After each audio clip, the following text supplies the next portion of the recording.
ขุดหลุมกระตุกเหี่ยทำลายเหี่ยคือมันเป็นเศษเล็กๆเอาไปฝังไปกลบไปอย่างเงี้ยก็ดี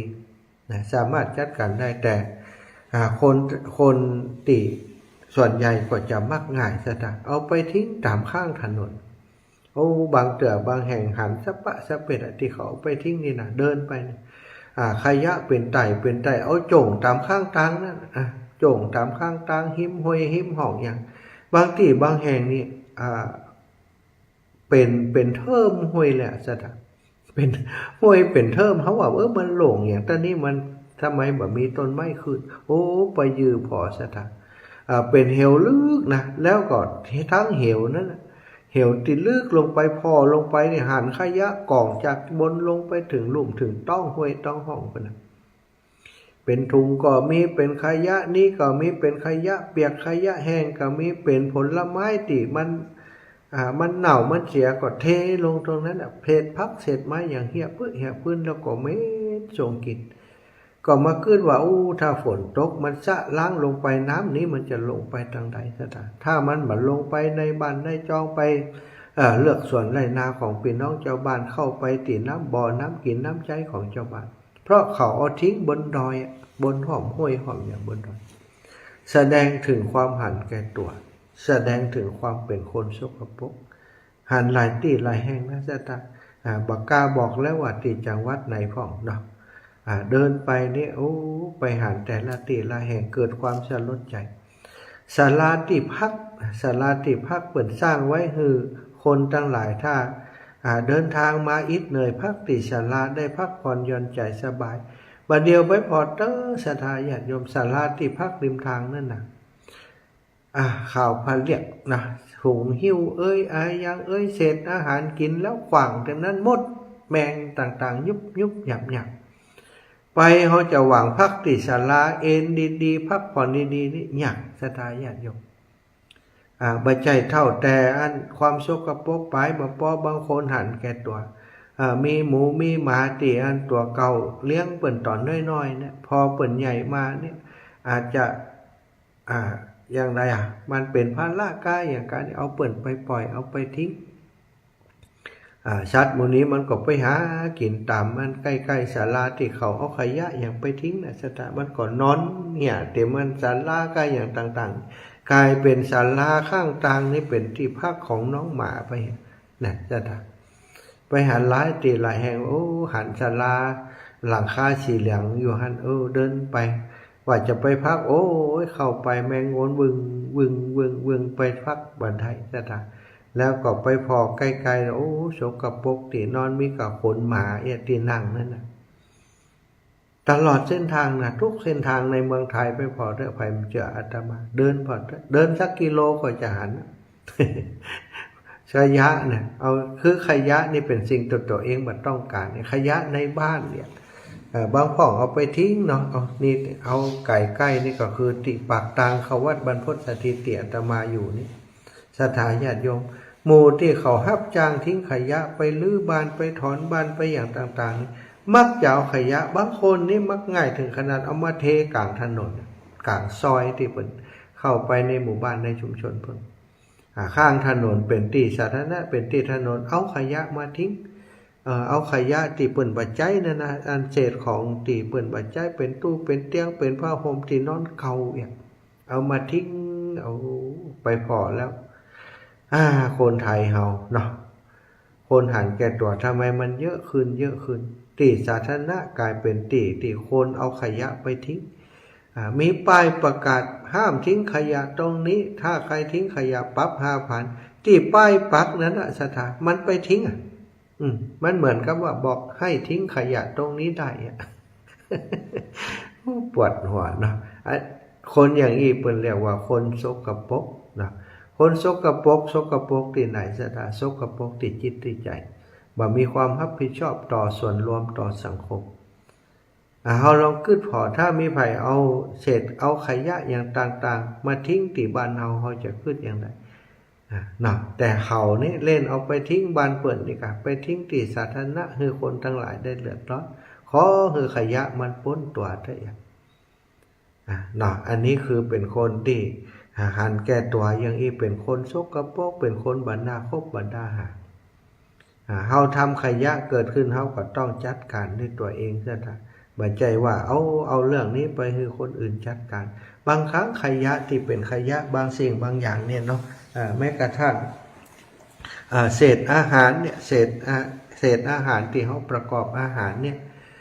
บางคนนี่ขยะบ่มีอย่างไอ้เศษกับข้าวกับปลาอย่างต่างๆเศษผักเศษไม้ที่ทำอาหารเอาไปทิ้งลงถังขยะหมดแล้วก็เอาไปคือเทศบาลเปิ่นมาเก็บไปเทศบาลเขาก็แยกของเอาไปกองร่วมกันมันก็เน่าก็เหม็นบึ้งถ้าเขาช่วยกันจัดการแต่ละคนจัดการของตัวเองอันนี้มันเป็นพักเป็นไม้เอาไปใส่ใต้ต้นไม้ก็ได้บัดเดี๋ยวนี้เปิ่นมีวิธีการเนาะสตาโยมเอามามักเอามาใส่ถังมีท่อระบายแหบางเตือเปิ่นคว่ำปากถังลงเนี่ยเปิดนี้น้ำมักกาน้ำอย่างต่างๆมันสามารถไหลลงไปในดินได้เป็นอาหารของสัตว์เป็นอาหารของต้นไม้ไปเนี่ยจากความสกปรกเอามาจัดการให้ดีก็กลายเป็นสิ่งที่มีประโยชน์แต่คนส่วนใหญ่บ่าจัดการเอาใส่ถังอย่างเดียวเอาใส่ถุงอย่างเดียวบัดเดียวนี้ถุงหิ้วกาถุงดำกาอย่างต่างๆมันเยอะมันเกลื่อนกลาดไปหมด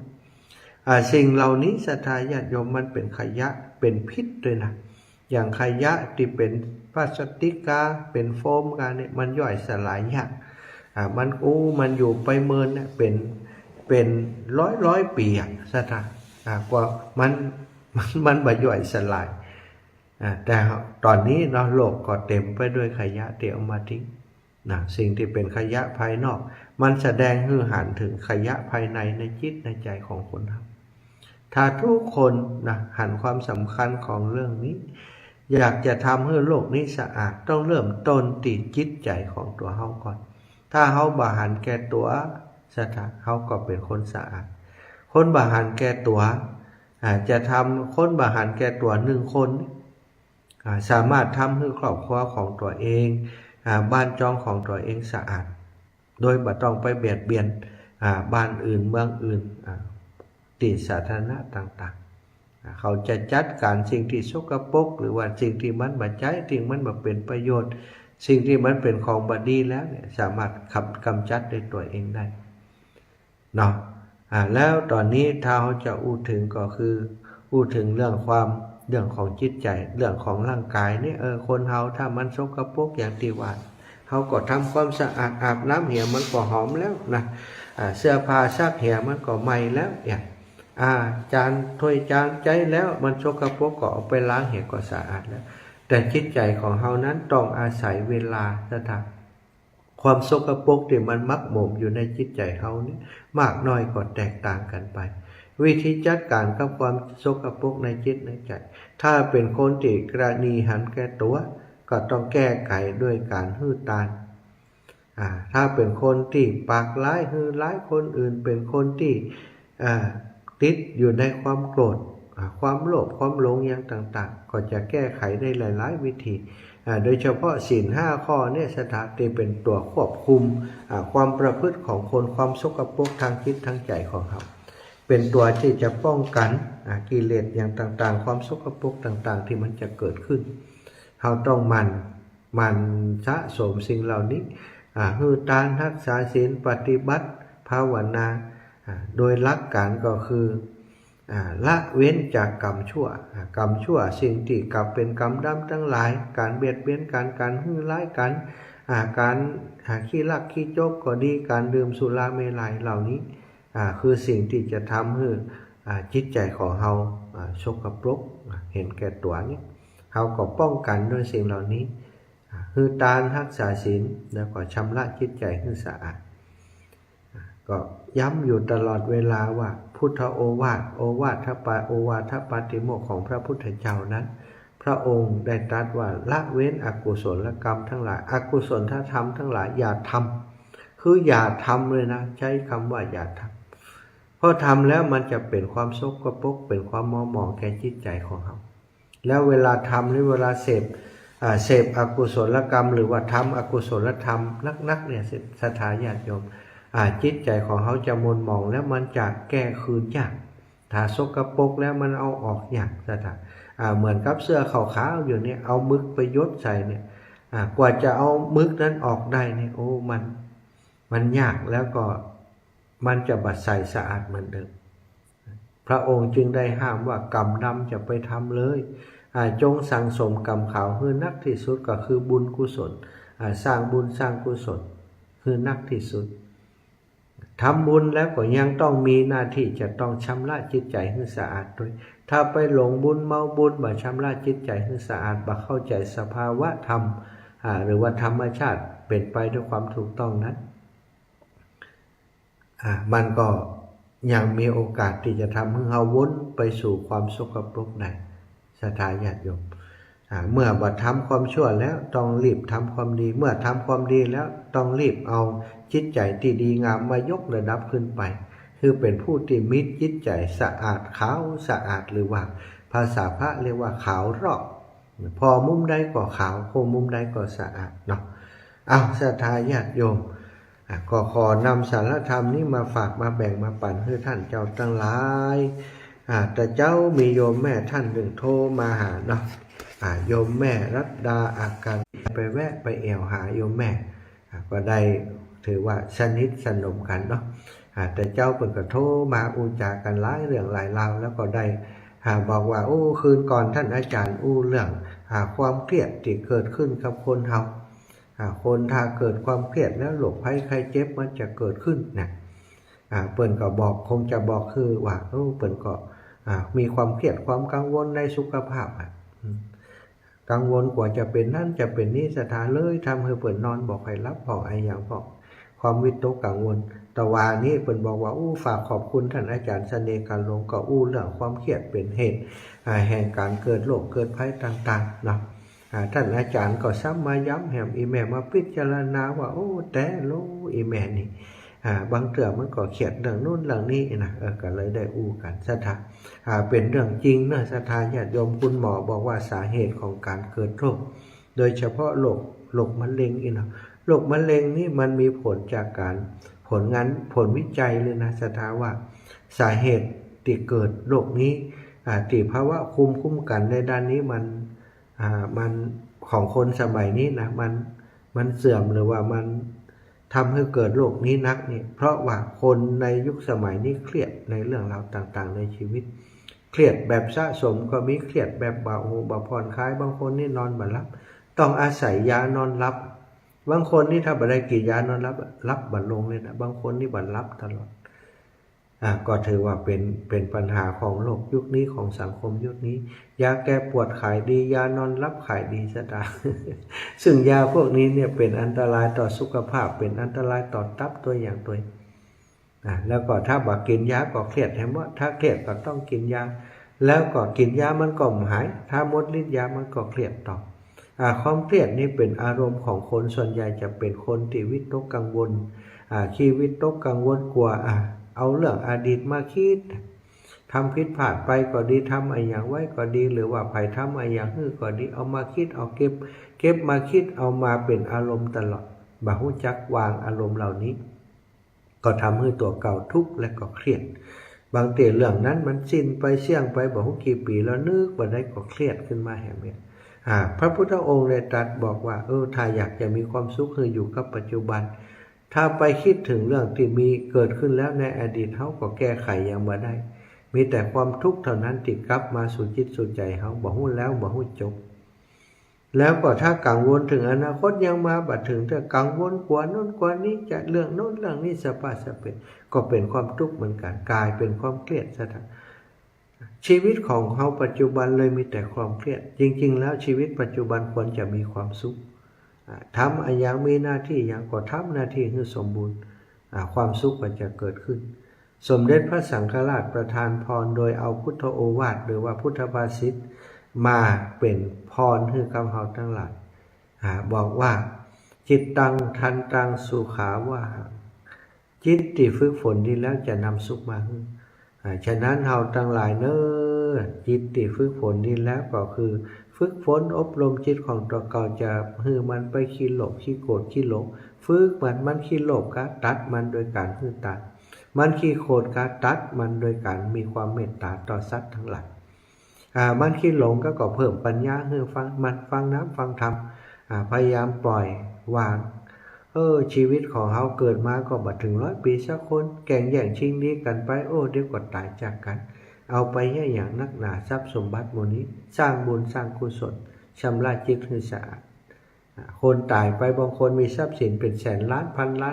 นหมื่นล้านแสนล้านก็ต้องจากไปเวลาจากไปก็เอาไปโดยสักคนนะถ้าเขาเกิดอย่างใดอย่างอีก็จะหันสภาวะของอนิจจังทุกขังอนัตตาถ้ามองหันอย่างนี้ทุกคนก็เป็นสุขสถานปีใหม่นี้อยากให้ทุกท่านมีความสุขมีความเครียดก็ขจัดความเครียดออกไปมองโลกในแง่ดีทุกสิ่งทุกอย่างมีความเปลี่ยนแปลงไปเสมอจะทุกข์จะสุขมันก็ดับไปมันก็หายไปซะเนาะเอาละเนาะมี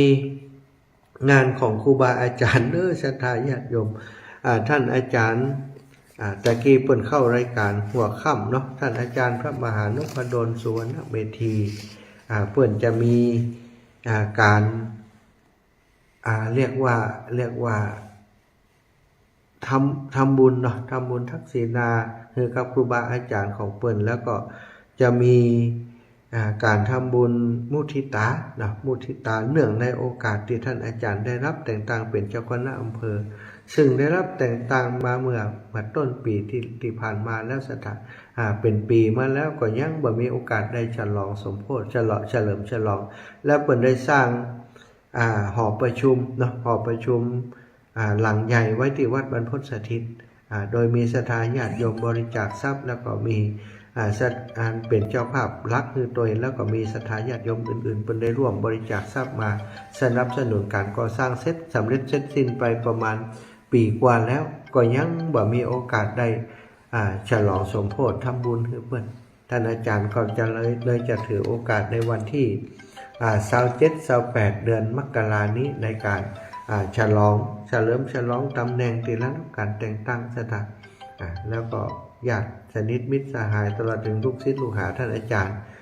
พระเถรานุเถระต่างๆจะได้มามุทิตากับท่านอาจารย์ด้วยในวันที่27-28 เดือนมกราคมเนาะ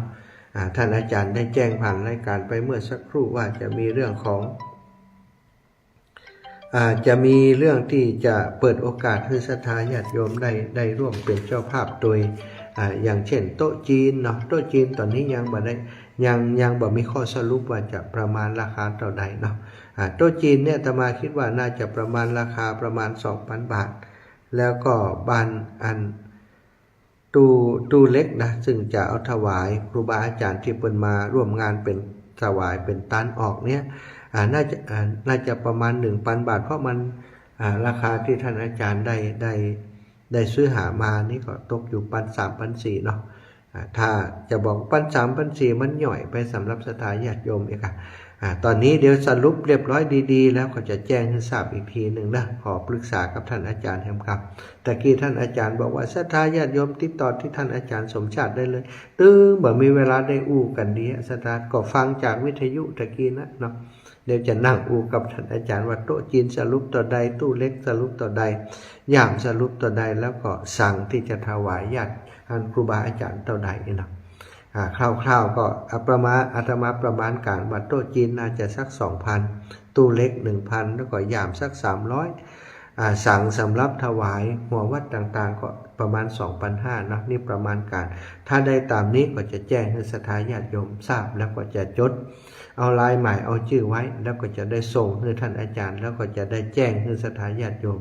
ทั้งหลายได้รับทราบที่เป็นเจ้าภาพสิ่งในงานมุทิตาของท่านอาจารย์ในครั้งนี้นะอีกงานหนึ่งศรัทธาญาติโยมมีไกลๆนี้แล้วก็คือวันพรุ่งนี้แล้วนะจะมีการทอดผ้าป่าช่วยเหลือโรงเรียนขนาดเล็กที่โรงเรียนบ้านแม่เฟืองเป็นโรงเรียนประถมตำบลบ้านเอื้อมอำเภอเมืองจังหวัดลำปางอาตมาภาพได้รับการประสานจากโยมแม่บัวเย็นจันทบแล้วก็ผอ.ซึ่งเป็นลูกของโยมแม่ได้ไปรับตำแหน่งที่โรงเรียนขนาดเล็กแห่งนี้แล้วก็มีปัญหาเรื่องจะต้องจ้างครูมาสอนตัวเองเนาะแล้วก็เงินก่อมปอเนี่ยแล้วก็เลยจะได้จัดพระป่าสมทบ เจ้าแม่อยู่ที่ไหนเจ้าอยู่ที่จอมพอแม่วันพุธวันได้ไปบิณฑบาตเนอะอยู่เวียงปะเป้าอยู่แม่เจ้าถ้าตุวันฮือจะไปแม่เลื่อนจากวันพุธเป็นวันฮือเนอะเจ้าสาธุนะแม่นะบุญทักษาสาธุเจ้าสาธุเจ้า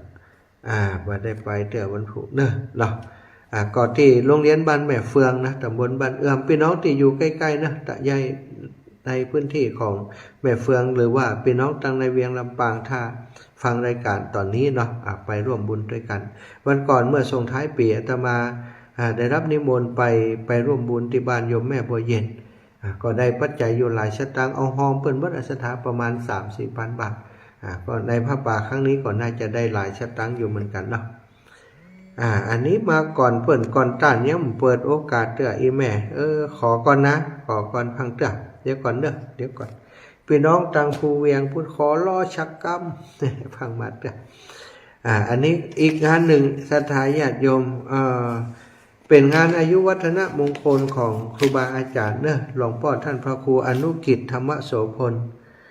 หลวงพ่อพระครูอนุกิจธรรมโสพลอดีตเจ้าคณะอำเภอเวียงป่าเป้า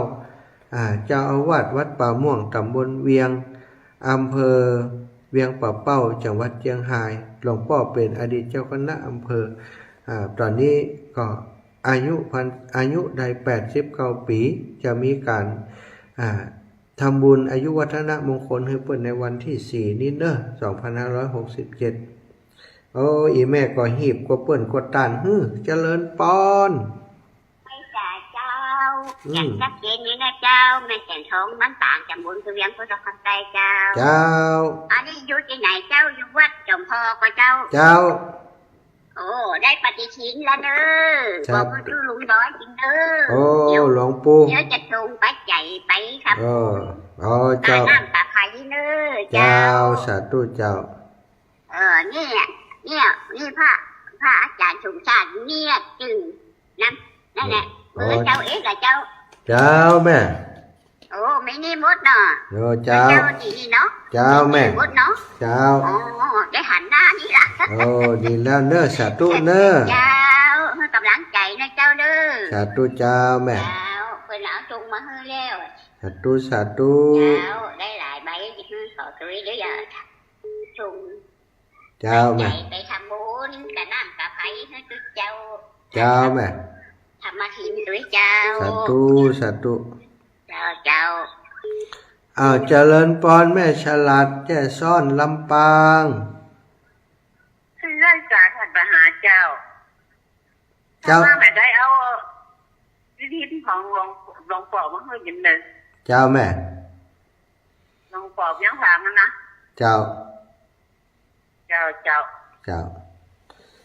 สาธุเจ้าสาธุแม่สาธุเจ้าศรัทธาญาติโยมอันวันที่9 มกรานี้นะขออนุญาตประกาศนะ9 มกราคม 2567จะมีงานฉลองสมโภชพระเจ้าทองทิพย์นะจำลองพระเจ้าทองทิพย์จำลองที่วัดศรีสุพรรณตำบลเวียงอำเภอเวียงป่าเป้าจังหวัดเชียงรายเนอะวัดศรีสุพรรณครูบาอาจารย์เปิ้นจะมีการฉลองสมโภชซึ่งได้พระเจ้าทองทิพย์มาเป็นพระเจ้าทองทิพย์จำลองจะเอามาประดิษฐานไว้ที่วัดศรีสุพรรณของเฮาเนาะก็จะมีการทำบุญฉลองสมโภชศรัทธาญาติโยมพี่น้องเวียงป่าเป้าเฮาได้ไปร่วมบุญร่วมกุศลด้วยกันเนอะวันที่9 มกราคม 2567แล้วก็หลวงปู่ฝากขอบคุณแม่อุ้ยเขียวเสาแก้วนะบ้านปังอายได้ถวายหมอนสุขภาพหมอนสมุนไพรมาให้1 แก่นอาตมามากราบหลวงปู่ไม่อย่างให้เอาหมอนให้นะ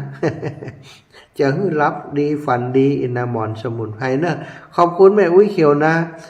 บัดเดี๋ยวนี้แม่อุ้ยเอามาถวายหลวงปู่เอาบุญต่อถวายอาตมาเนาะขอบคุณในเมตตาหลวงปู่แล้วก็อุ้ยเขียวเนอะทำหมอนสมุนไพรมาหอมดีนะศรัทธาญาติโยมใครอยากได้หมอนสมุนไพรไปติดต่อที่บ้านปางอายตำบลแม่เจดีมันก็แม่เนาะอำเภอเวียงป่าเป้าของเฮาเนอะต่างไปต่างเชียงใหม่ต่างไปต่างดอยนางแก้วศรัทธา ปั้นปังอายนะเปิ่นขายของเยอะแถวนั้นไปถามหาอุ้ยเขียวเนอะหมอนสมุนไพรมีอีกไหมนะเนาะแล้วก็งานอายุวัฒนมงคลหลวงพ่อพระครูอนุกิจธรรมโสพลอดีตเจ้าคณะอำเภอเวียงป่าเป้าก็วันที่4 มกราคมวันพุธแล้วเนาะศรัทธาญาติโยมเริ่มตั้งแต่9 โมงเกิงเป็นต้นไปศรัทธาญาติโยมไผจะเอาหงตาลไปก็ดีไผจะไปร่วมบุญเป็นเจ้าภาพอย่างก็ไปที่วัดป่าม่วงเนอะ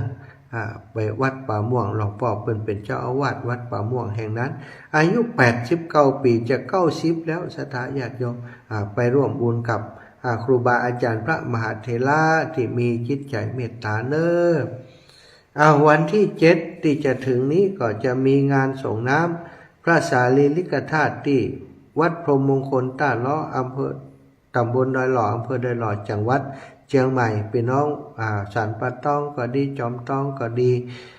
บ้านป่าซางบ้านโฮงเนอมาร่วมบุญด้วยกันเนาะร่วมบุญด้วยกันใครจะเป็นเจ้าภาพกำแพงโดยอาตมาก็แจ้งได้วัดพรหมมงคลท่าล้อเปิดกำลังสร้างกำแพงคือสิ่งที่สำคัญนะศรัทธาเป็นลักเขตลักเดนเป็นลักที่เป็นสิ่งที่จะป้องกันวัดป้องกันวาในหลายๆด้านหลายๆอย่างป้องกันบ่ฮื้อดินโยดไปฮื้อเจ้าบ้านคือความเดือดร้อนคนที่เปิ้นจะเดือดร้อนบ่ได้เดือดร้อนเขาก็ได้บุญเถอะเปิ้นเนาะป้องกันกำหนดเขตของวัดของวาฮื้อได้เป็นหลักเป็นฐานที่มั่นคงถ้าเขาได้ช่วยกันเขาก็จะได้เป็นคนมีหลักมีฐานที่มั่นคงศรัทธาเอาละอาตมาจะเปิดโอกาสให้ศรัทธาญาติโยมได้โทรมาแล้ว21:44 นาทีขอบคุณทุกท่านทุกคนที่มีกติกาในการโทรเนาะทำประกาศตึ้มโทรอีกนะที่โทรมาก่อนก่อมเป็นยังนะแต่วันหลังขอให้รักษากติกาหน่อยถ้าเฮารักษากติกาต่างคนต่างรักษากติกามันม่วนเนาะศรัทธาจบแล้วมีอย่างก็ต้องปั่นศรัทธาฟ้องเอกแล้วฝากงานอีกงานหนึ่งนะ0808844173ศรัทธางานที่อันบอกตะกี้เนาะที่โยมน้องสมพินบุญทาโทรมานั่นก็คือที่วัดแม่ตำตำบลท่าก้ออำเภอแม่สวยจังหวัดเชียงรายนี้เปิ้นจะมีการ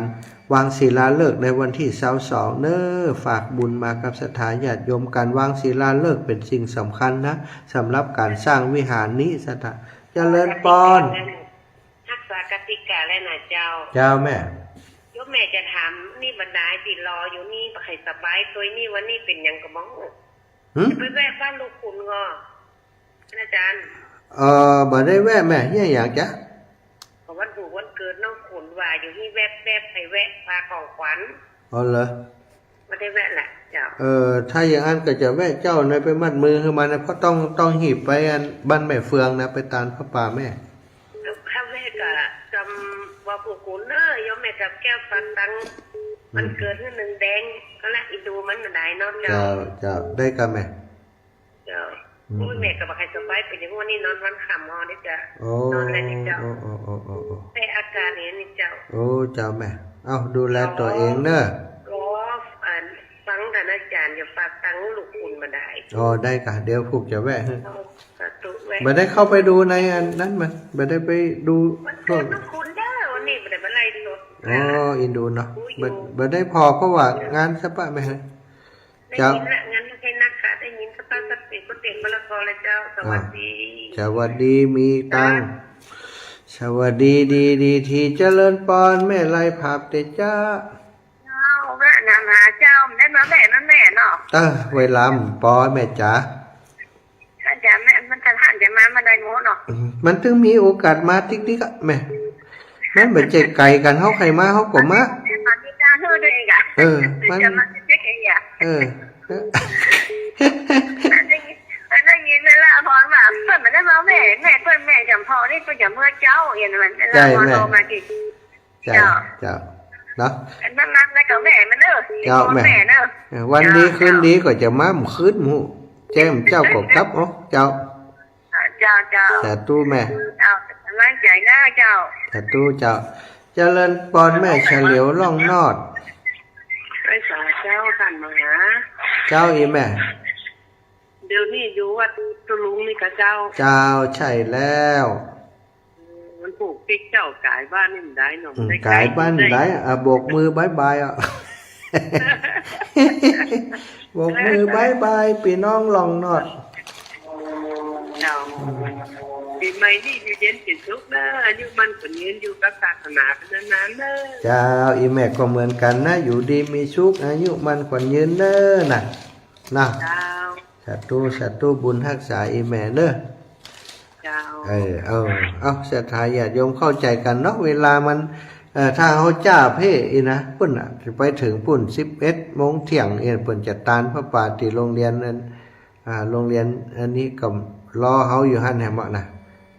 ก็ต้องเข้าใจกันเนาะศรัทธาเนาะใจนี่ถึงเสียงเตี่ยใครแวะหมด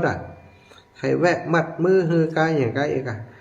เจริญปอน4149แม่มามึงฝังข้าจะม่วนนี้เนาะ ม่วนกะ ถ้ามึงฝังม่วนดีถ้าได้ปฏิทินอ่ะเจ้า อยู่ไหนนี่ อันแม่จินดาเจ้า แม่จินดา4149บ้านปลาแฝก แม่จินดานับสกุลอย่างบ้านป่าแฝก อันเจริญสุขเจ้า เจริญสุข เจ้า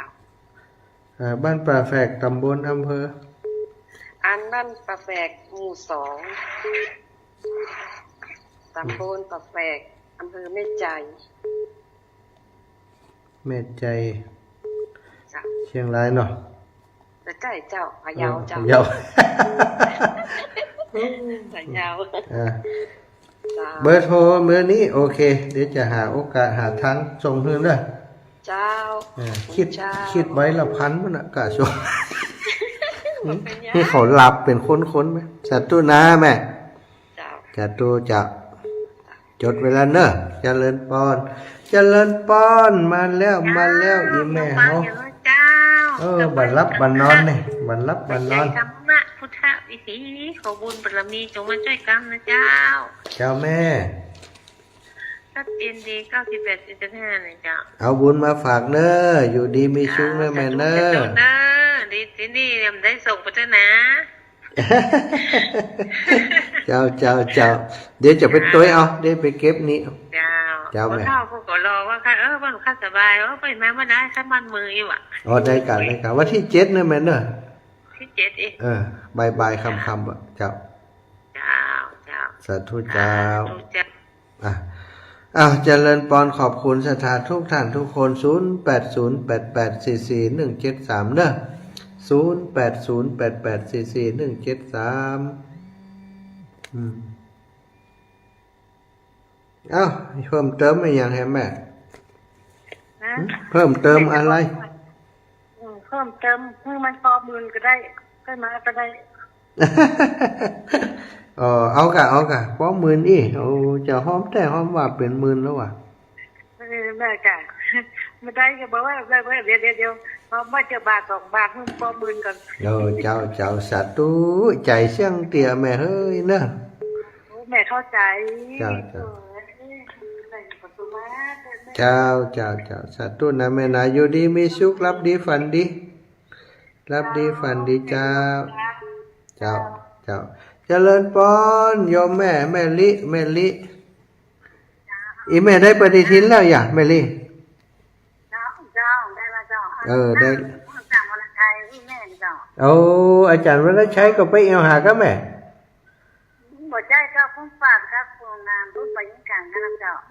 ดีแล้วเจ้าไม่สาธุเจ้าแม่สาธุเนอะฟังอยู่นะเจ้าสาธุขอบคุณแม่สาธุจ้าอีแม่ก็เหมือนกัน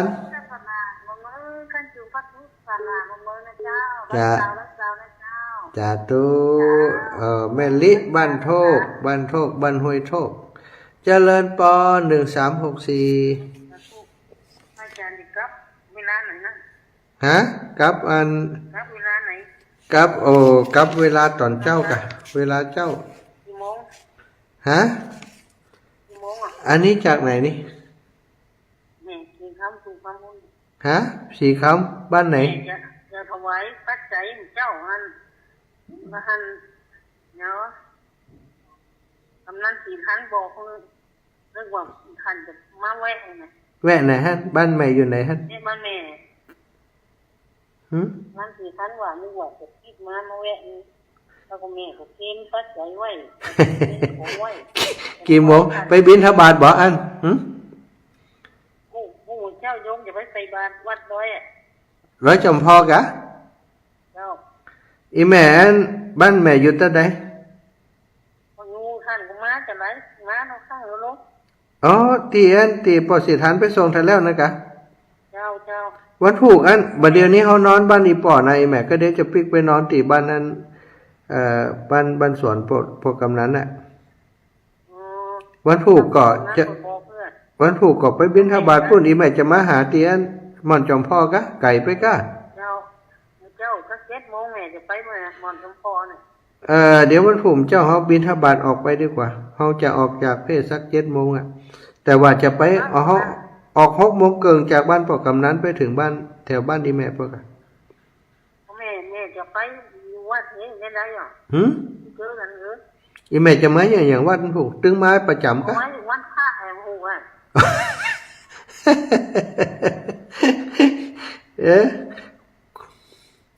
ฉีจะยาวเดี๋ยวนี้อันปัจจัยไว้เกณฑ์ของวัดจันทร์นะ